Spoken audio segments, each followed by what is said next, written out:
First, the decision made by the Senate yesterday on their leadership change is a collective decision by the majority. In any house, whether it is the House of Representatives or of the Senate, it is a numbers game. And that numbers game is based on trust and confidence. And what was shown yesterday in the Senate, a majority of the members of the Senate gave their trust and confidence to their new Senate President, Chis Escudero. So, kung a-analyze ko anong nangyari doon, sa pagkakaintindi ko, maraming mga senador, meron silang gustong mga isulong na mga batas o panukala na sa tingin nila, ito ay mangyayari under a new leadership, which in this case, they chose a colleague of them, which they put their trust and confidence with the as Senate President Chis Escudero. So yun po yung take ko dyan. So I am very optimistic that with this new leadership in the Senate, Senate President Chis will be unifying. I am optimistic that he will also push for the economic reforms needed in the Constitution. So with that, we look forward with the relationship of the House and the Senate under the leadership of Senate President Chis Escudero and House Speaker Martin Romualdez. Sa tingin ko mas magiging harmonious. We can work closely together. And I think the senators also are very eager to finish what the other priority measures has been agreed upon in the LEDA.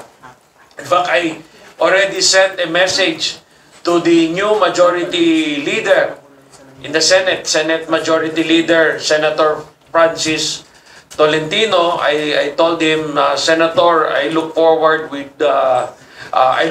in working with you, and I hope with you there as Senate Majority Leader, and with me in the House, we can align our legislative priorities, because we need the cooperation and we need the two houses to move as one in trying to finish what we agreed upon in the LEDA and also what we agreed upon to pass as priority measures. Right now, we still have about 736 measures which we are waiting for Senate action. Of the LEDA priority measures, we already passed 20.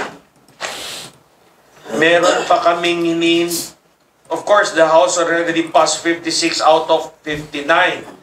But as you said, ito galing na to sa kanila na siguro merong mga may statement na inisyo si former Senate President Miguel Zubiri na medyo nagkulang siya.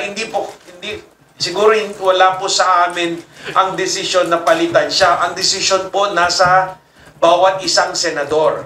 Each and every senator with his own independent mind has come up with a decision on how to move things in the Senate, and that's my take on why they did such action yesterday, because probably they would also want things moving in the Senate. Of course, the Senate has maintained their independence on certain national issues, and because of this, each and every member of the Senate will have their own frame of mind or opinion dun sa mga issues na tinatalakay nila ngayon.